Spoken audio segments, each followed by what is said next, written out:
The session is getting recorded, so do not make any notes, just pay attention, okay? Sharp, sharp. So it says 3.2. You guys can see the 3.2 question.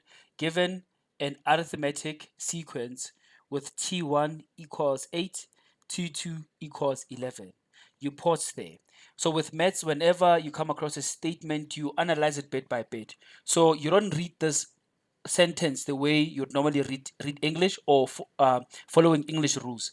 So you're gonna go given an arithmetic sequence, you stop there. Even though there isn't a comma, you stop there. Why? Because this statement here, this phrase here, has a deeper meaning. So an arithmetic sequence is one with a constant first difference. So you need to um, uh, pay attention to that fact. Okay, you don't just breeze through that. So just because there isn't a comma, that doesn't mean that you shouldn't stop. So that's how you deal with math statements, especially geometry. Your Euclidean geometry, your arithmetic, you sorry, not arithmetic, but analytical geometry, it requires that sort of approach. You don't pay attention to English rules. Okay, so we already know that the sequence we're talking about is a constant first difference, and they tell us that T1 equals 8, T2 equals 11.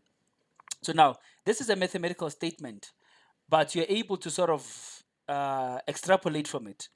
So what do I mean by that? We already know that T1, first term is A. So therefore A equals 8.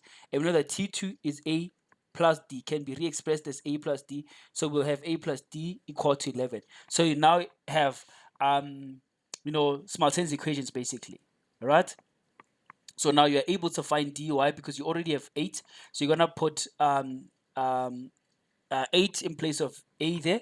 So this will give you 8 plus d equals 11. So if you know that you're able to do this without reading the questions first, you can go ahead and do it in pencil. This feeds your subconscious mind with information. When you go into the exam and read a question, this is your subconscious mind. Obviously you don't ask for permission for it to get the correct answer. It just gives you what it thinks. So if you feed your subconscious mind with information, then whenever you come across a question that is familiar to any of these dots, it connects them. Similarly, when you do this, like at the beginning, without reading the questions first, you're feeding your subconscious mind with information. So that instant you start reading the question, it's going to be easy for you to sort of get to the bottom of the question or understand it. It'll just connect the dots. So that is like the approach I always use, even in everyday problems in life. I use that approach. I'll explain one day how I do it.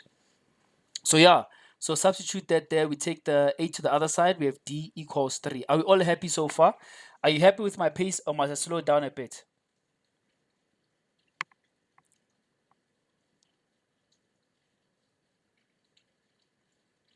Okay. All right. All of us are happy. Sharp. Now let's go ahead and attack this. Calculate the value of n if n equals 41. So what they're essentially saying, it is similar to the question we did yesterday, that 41 is a member of this arithmetic sequence where T1 is 8, T2 is 11, and so on and so on. And then at some point we have 41.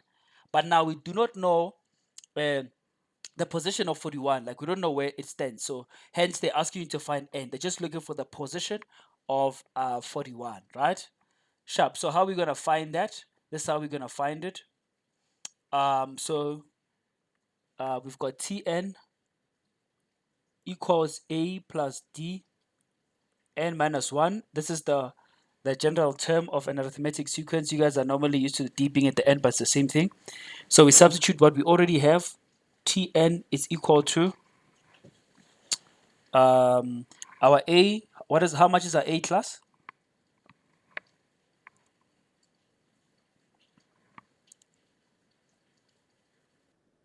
8. Our D?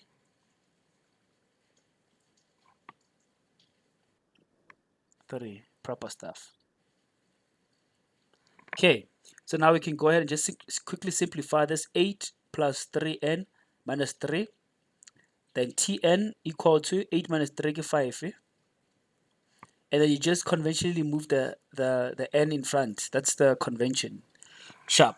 So this is the general term of this specific sequence where T1 is 8, T2 is 11. And then Tn is 40. So now remember what the question asked us. They're looking for the positioning of 41, so not 40. So in place of Tn, I'll put 41.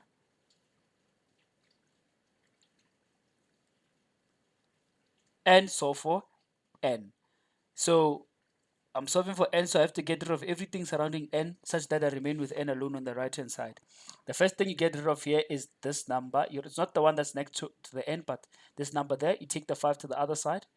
It becomes the opposite side of what it was, in this case negative. Then now you've got 30, you do this without a calculator.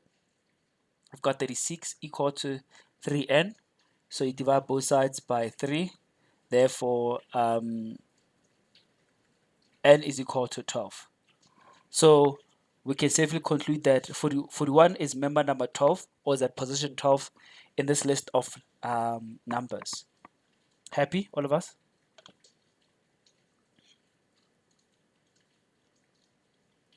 Right. Easy, ne? Sharp, sharp. Then we move to the next question.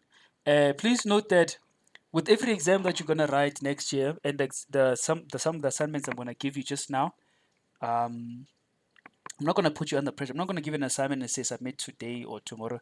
I'm gonna give you like 3 days for you to do it bit by bit. So if it's an assignment out of 50, tonight you'll submit the first 10 marks in the assignment.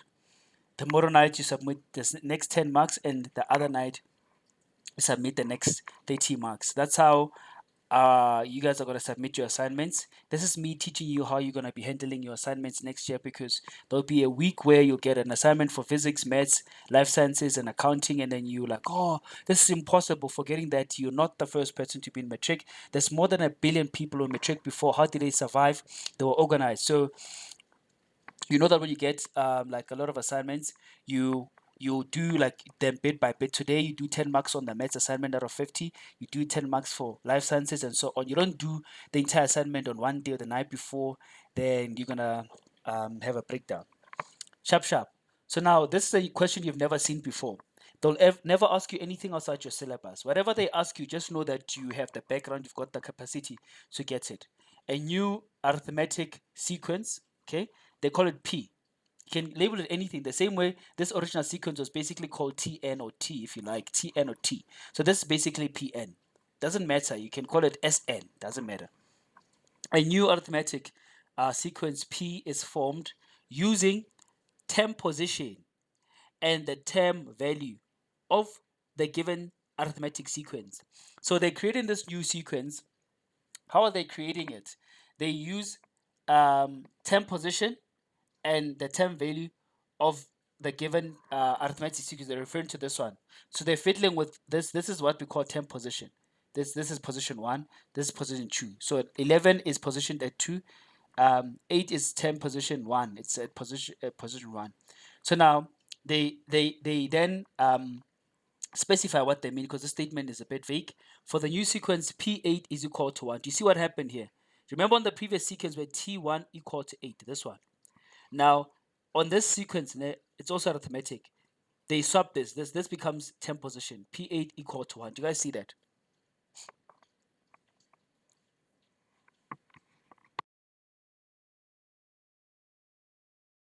And then for this T2, right, on the original sequence where T2 equals to 11, you swap them around P. P11, member number 11 of the sequence of this new sequence is 2. All on the same boat.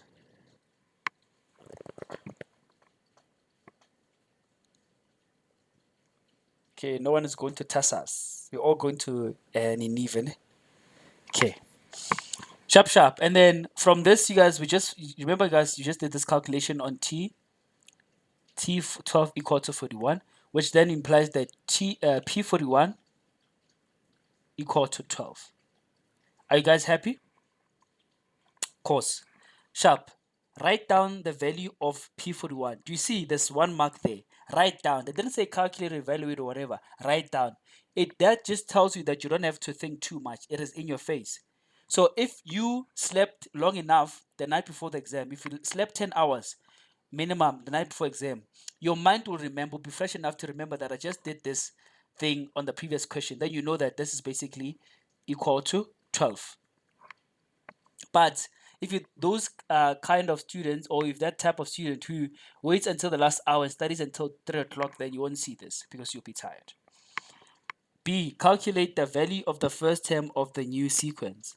So now, the new sequence, as we have it, we established that member number 8 is 1, member number 11 is 2, member number 41 is 12. So now they're looking for the first term, A. Now, we will use that thing that I taught you. P8 is just A plus 7D, that equal to 1. P11 is just A plus what? A plus what?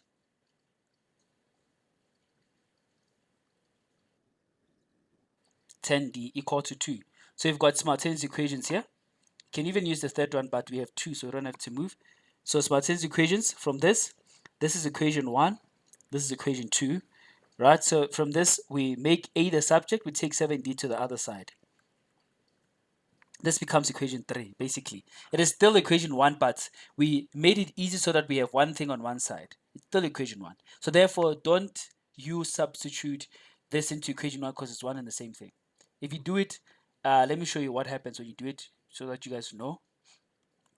If you substitute A equal to that, you're going to get, like, substitute it here.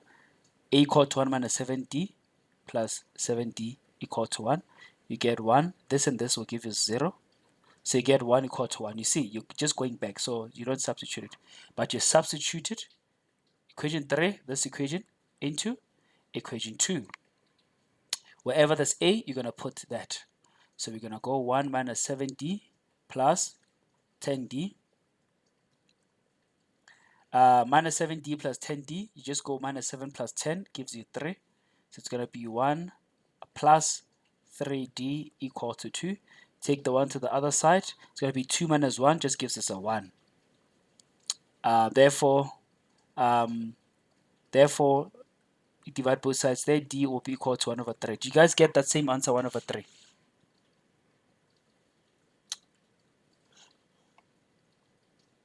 Yes, who got the same answer? Let me see if I didn't make any mistake there. P8, K1, P11.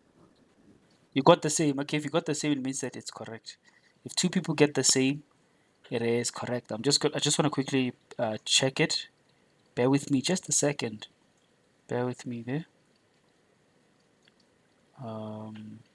Yeah, let me just quickly check it. 7, take it to the other side. 1 minus 7D, that's correct. 1 minus 7D, and then here I've got this. Take it, don't have to take it to the other side. I've got 1 minus 7D. Then minus 7 plus 10, get 3. Get 3D. Take the answer, yeah, that's correct. So that is our D. Now let's look for A. So we're just gonna go to this first equation. Sorry, this one doesn't matter. This one. It's gonna be A equal to 1 minus 7, 1 over 3. You can use your calculator for this.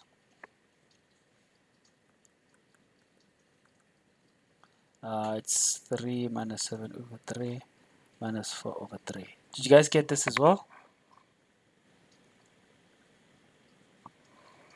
Interesting. So, did you guys see how easy this thing was? Any questions?